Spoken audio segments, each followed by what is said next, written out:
dəyərli həmkarlarım, hər birinizi xoş gördük. Mən Dəmirova Nigar, məktəbəqədər təhsil üzrə təlimçinizəm. Bugün pedaqoji fəaliyyətimizin ən önəmli, lakin çox müəllimlərin ayıra bilmədiyi bir mövzu haqqında, yəni inteqrasiya haqqında danışacağım. Əvvəlcə baxaq inteqrasiya nə deməkdir? İnteqrasiya latın sözüdür, mənası əlaqələndirmək və bütövlükdür. Müəllimələr, dəftərinizə qeyd edə bilərsiniz. İnteqrasiya bərabərdir əlaqələndirmə və bütövlük. Müəllimələr, məhz bizim məqsədimiz də budur. Bizim məqsədimiz nədir? Bizim məqsədimiz uşağın bir tərəfli bacarığını yox, uşağın hər tərəfli inkişafını təmin etməkdir. Bir məşğələdə biz uşağın həm sayma bacarığını inkişaf elətdiririk, həm rəngləri tanıma, rəngləri bir-birindən fərqləndirmə, rəngləri ayırma bacarığını inkişaf elətdiririk və uşağın fiziki inkişafını, fiziki hərəkətlərini inkişaf elətdiririk. Biz burada nəyə nail olduq müəllimələr? Biz burada uşağın bir tərəfli deyil, hər tərəfli inkişafını təmin etdik. Burada sayma bacarığı nəyə aiddir müəllimələr? Bizim ikinci məzmun xəttimiz olan idrakin inkişafına. Rənglər nəyə aiddir müəllimələr? Rənglər aiddir bizim üçüncü məzmun xəttimiz olan estetik və yaradıcı inkişafa. Fiziki hərəkətlər nəyə aiddir? Birinci məzmun xəttimiz olan fiziki inkişaf, sağlamlıq və təhlükəsizliyə. Burada biz nəyə nail olduq müəllimələr? Uşağın hər tərəfli inkişafını təmin etdik. Uşağın hər tərəfli inkişafını necə təmin elədik? İnteqrasiya yolu ilə təmin elədik. Əlaqələndirmə yolu ilə təmin elədik. Necə etdik? 4 inkişaf sahəsini bir-biri ilə əlaqələndirərək biz uşağın hər tərəfli inkişafına nail olduq. İnteqrasiyanın 2 növü var. Müəllimləri də hər zaman testlərdə çaşdıran məhz bu növləridir. Şaquli inteqrasiya və üfüqi inteqrasiya. Şaquli və üfüqi inteqrasiyanı mən sizə nümunələri göstərərək izah edəcəm. Çünki elə daha yaxşı yadınızda qalar və elə yaxşı dərk edə bilərsiniz. İndi baxaq müəllimələr. Birinci yazırıq. Biz gündəlik fəaliyyətimizdə nədən istifadə edirik? Standartdan. Yazırıq standart. Və biz məşğələlərimizdə nədən istifadə edirik? İnteqrasiya, yəni əlaqələndirmək. İnteqrasiya. Biz standartımızı yazaq. 2.1.1 inteqrasiyamızı isə yazaq. 1.2.1. Baxın müəllimələr. Birinci yerdə dayanan rəqəm bizə nəyi göstərir, nəyi ifadə edir? Bizim məzmun xəttimizi. İkinci yerdə dayanan nəyi ifadə edir? Əsas standartımızı. Üçüncü yerdə dayanan isə ümumilikdə nəyi bizə ifadə edir? Bizim alt standartımızı. İndi gəlin baxaq. İdrak standartımızda birinci yerdə dayanan 2'dir. 2 bizim idrakin inkişafı məzmun xəttidir. Amma inteqrasiyamızda bizim birinci rəqəmimiz 1'dir. 1 nədir? Fiziki inkişaf və sağlamlıq və təhlükəsizlik. Deməli, müəllimələr, belə bir nəticəyə gəlirik ki, burada inteqrasiya necə gedib? İdrakin inkişafı məzmun xətti ilə fiziki inkişaf, sağlamlıq və təhlükəsizlik arasında əlaqələndirilmə, inteqrasiya gedir. Yəni, müxtəlif inkişaf sahələri, məzmun xətləri arasında inteqrasiya gedib. Müxtəlif məzmun xətləri arasında gedən inteqrasiya yadınızda qalsın. Müəllimələr olur eyni yaş qrupunda. Eyni yaş qrupunda. Bu olur bizim müəllimələr üfüqi inteqrasiyamız. Yaza bilərsiniz. Üfüqi inteqrasiya bərabərdir müxtəlif məzmun xətləri və eyni yaş qrupu. Müxtəlif məzmun xətləri. Baxın, oldu müxtəlif məzmun xətləri.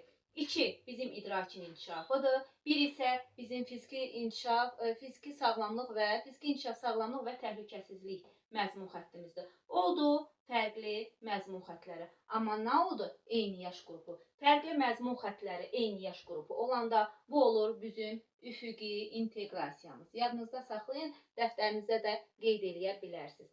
İndi isə baxaq bizim şaquli inteqrasiyamıza. Şaquli inteqrasiya. Baxaq. Standart yazaq, yenə standart qoyaq, bir də inteqrasiya. Standart qoyaq burada müəllimələr. 3.1.1. İnteqrasiyamızda qoyaq 3.2.1. Baxın müəllimələr, burada birinci yerdə dayanan rəqəm nədir? 3-dür. Bu bizim 3-cü məzmun xəttimiz. Estetik və yaradıcı inkişafdır. İnteqrasiyada da birinci yerdə dayanan rəqəm 3-dür. Bu da bizim estetik və yaradıcı inkişafımızdır. 3-cü məzmun xəttimizdir. Baxın, burada inteqrasiya necə getdi? Eyni inkişaf sahələri arasında getdi bizim inteqrasiyamız. Estetiklə estetik.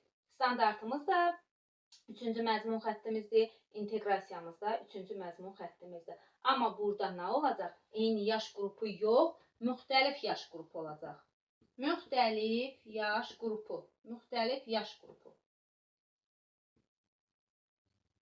Qeyd edə bilərsiniz müəllimə. Müxtəlif yaş qrupu. Müxtəlif yaş qrupu şaquli inteqrasiyadır. Şaquli inteqrasiya bərabərdir. Eyni məzmun xətləri, amma müxtəlif yaş qrupları. Bizim üfüqi inteqrasiyamız oldu. Eyni, fərqli məzmun xətləri, eyni yaş qrupu. Şaquli inteqrasiyamız oldu. Eyni məzmun xətləri, müxtəlif yaş qrupları. Yəni, müxtəlif yaş qrupları ilə biz inteqrasiya elədik. Biz eyni yaş, əgər bizim məzmun xəttimiz eynidirsə, biz necə eyni yaş qrupu ilə inteqrasiya eləyə bilərik? Eləyə bilmərik. Biz müxtəlif yaş qrupu ilə inteqrasiya eləyə bilərik. Müxtəlif yaş qrupu ilə inteqrasiya olduqda isə müəllimələr 4-5 yaş qrupunu biz inteqrasiya 5-6 yaş qrupu ilə eləyə bilmərik. Mütləqdir ki, 1 yaş özündən əvvəlki qrupla, kiçik qrupla inteqrasiya eləyə bilərik. Yəni 4-5 yaş qrupunu biz inteqrasiya eləyə bilərik. Müxtəlif yaş qruplarında 3-4 yaşla. Yəni, uşağın əvvəlki bildiyi, artıq nail olduğu bilik və bacarığa qayıdaraq inteqrasiya eləyə bilərik. Biz 4-5 yaş qrupunu 5-6 yaş qrupla necə inteqrasiya eləyə bilərik? Əlaqələndirə bilərik. Axı, 4-5 yaş qrupu 5-6 yaş qrupunda olan bilik və bacarıqları artıq hələ yiyələnməyib. Yəni, o bacarıqları o bilmir. Mütləqdir ki, özündən 1 yaş kiçik qrupla inteqrasiya olunur, əlaqələndirmə olur. Bildiniz, üfüqi inteqrasiyamız var, şaquli inteqrasiyamız var. Üfüqi inteqrasiyamız müxtəlif məzmun xətləri, eyni yaş qrupu, şaquli inteqrasiyamız eyni məzmun xətləri, müxtəlif yaş qrupları. Müxtəlif yaş qrupları mütləqdir ki, özündən böyük yox, özündən kiçik qrupla aparılmalıdır. Bir də baxın, müəllimələr var. İnkişaf sahəsi daxilində inteqrasiya, inkişaf sahələri arasında inteqrasiya. Bizim üfüqi inteqrasiyamız aiddir. Baxın, burada nə var? Müxtəlif məzmun xətləri var. Deməli, nə olacaq? Bizim üfüqi inteqrasiyamız aiddir. İnkişaf sahələri arasında inteqrasiya. Amma şaquli inteqrasiyamız aiddir bizim. Eyni inkişaf sahəsi daxilində. Daxilində dedikdə eyni məzmun xətlərinin daxilində inteqrasiya gedir. Arasında dedikdə isə müxtəlif məzmun xətlərinin arasında inteqrasiya gedir müəllimələr. Yadınızda bunu saxlayın. İnteqrasiya bərabərdir bütövlük, bərabərdir əlaqələndirmə. 2 növü var. Şaquli inteqrasiya, üfüqi inteqrasiya. Üfüqi inteqrasiya müxtəlif məzmun xətləri eyni yaş qrupu, şaquli inteqrasiya isə eyni məzmun xətləri, müxtəlif yaş qrupları. Yəni, bu qədər asan. Bunu dəftərinizə qeyd edin, açar sözü olaraq. Hər birinizə sertifikasiyada inşallah ki, uğurlar arzulayıram.